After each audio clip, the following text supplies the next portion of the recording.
the wild roses run with you.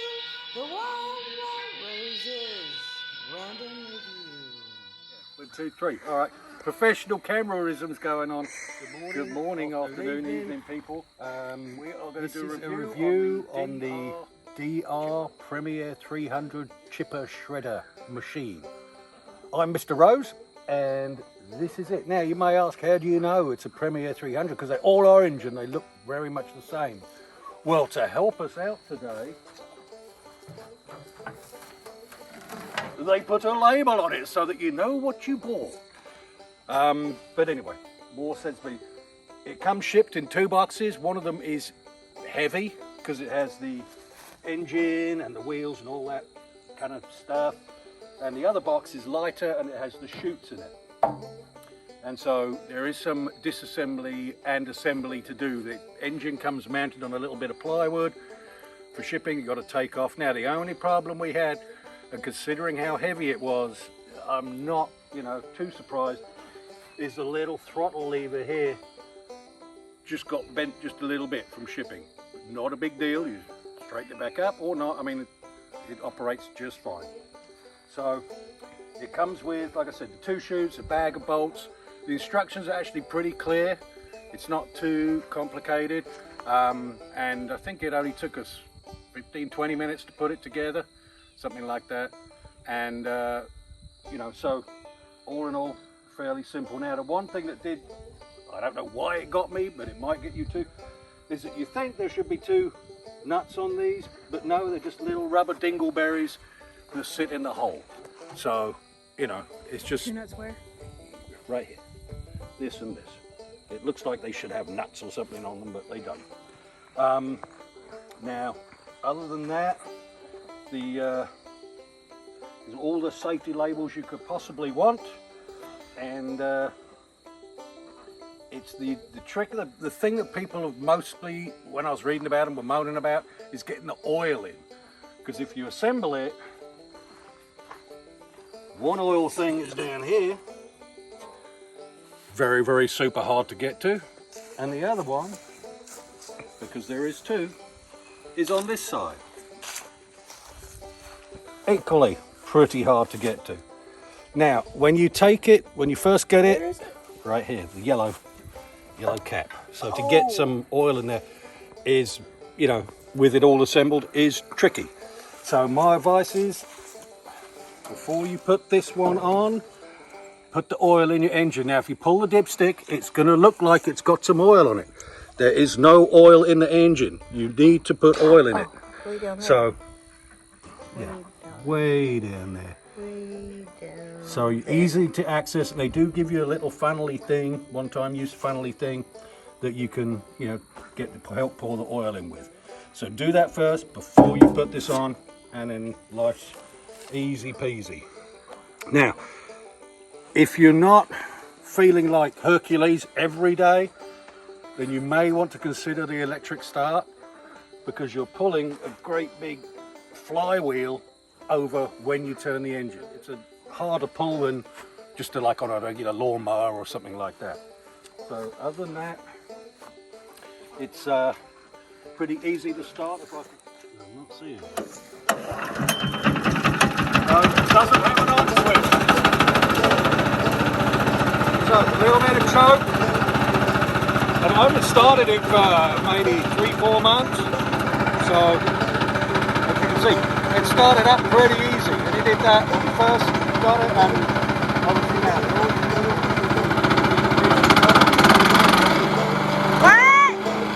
What? It takes the front off when you want to use it. Alright, I'll throttle it down now.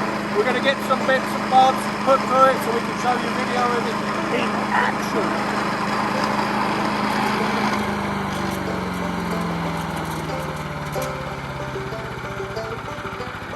So, my bad, I'm used to having a little separate on-off switch, but the throttle actually acts as an on-off as well. So, there you go. And you can see by how long it took to wind down, that flywheel has got a lot of momentum in it. So, that's what I'm saying. If you have a hard time pulling, consider the electric start. I think it's like a couple of $100 more, something like that. But you know, worth doing if you're not up to hauling the thing all the time. So I'm going to fire it up right now and we'll see what happens.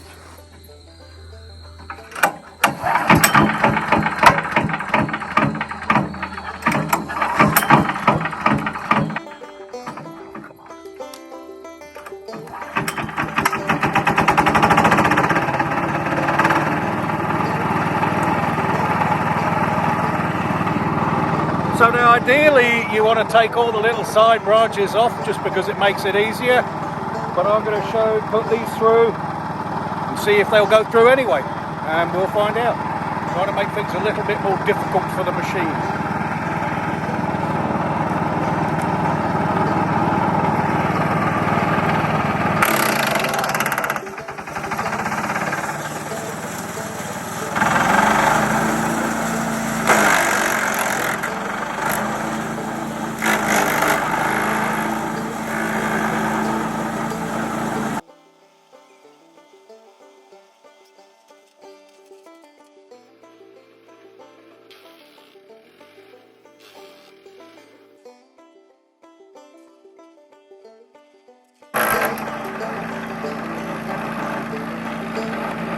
That's gonna be.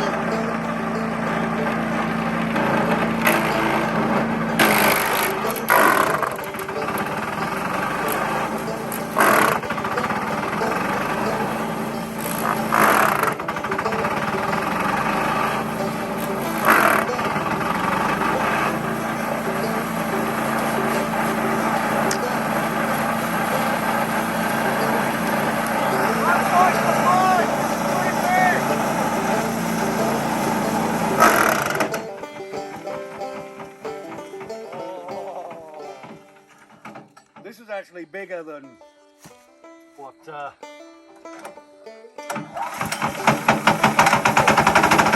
recommend, so I kind of like compressed it and actually does it. Yeah, it has almost like a self-feeding.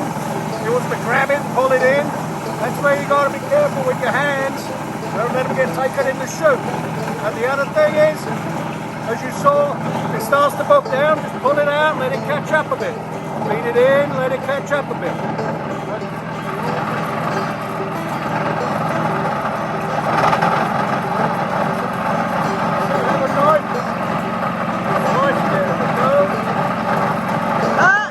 Babe, you gotta speed it up. Turn up the throttle. You have it too low.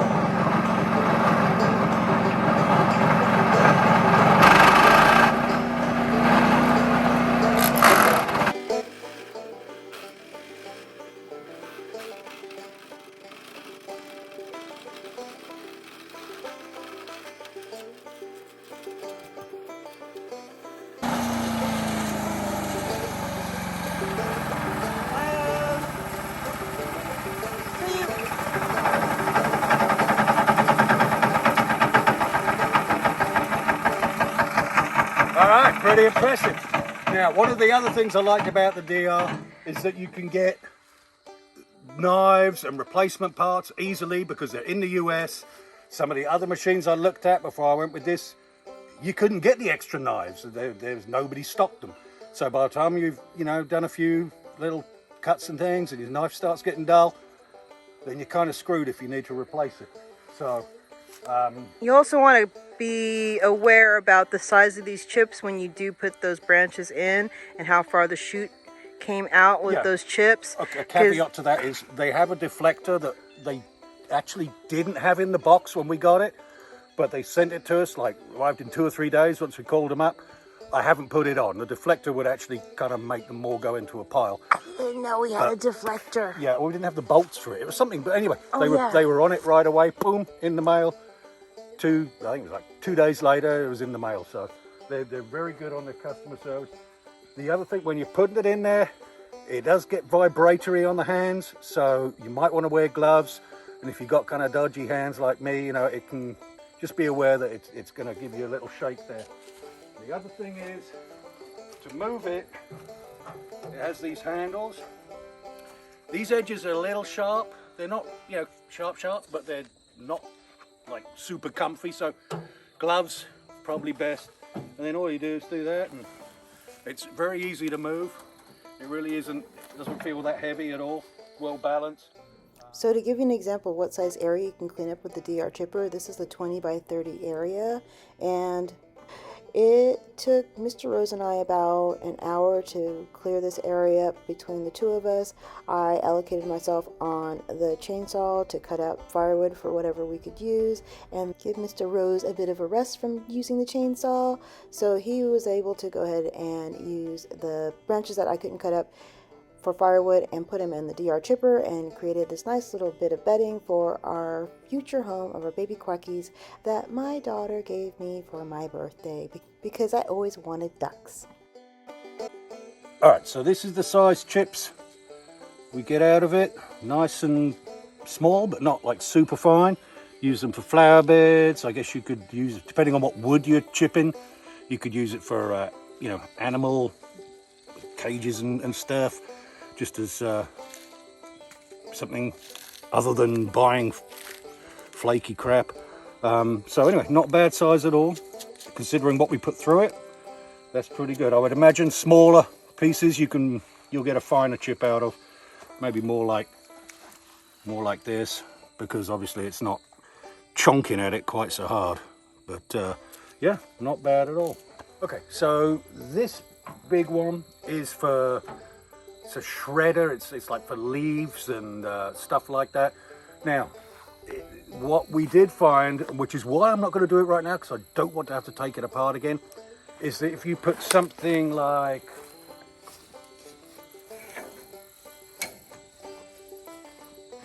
this or longer, because it's a bunch of like almost like teeth, that it'll tend to, because it's fibrous, it'll tend to wrap around on the inside and bind up all the teeth so they can't ling about. So it's really for loose leaves and small kind of bits that won't go around the whole flywheel and gum it up. We did do that once, and I had to take, and it's not that bad. You just got to take this back off to get to the teeth and pull all the stuff out and put it on. It's, it's a few bolts and whatever. It's a little bit of time.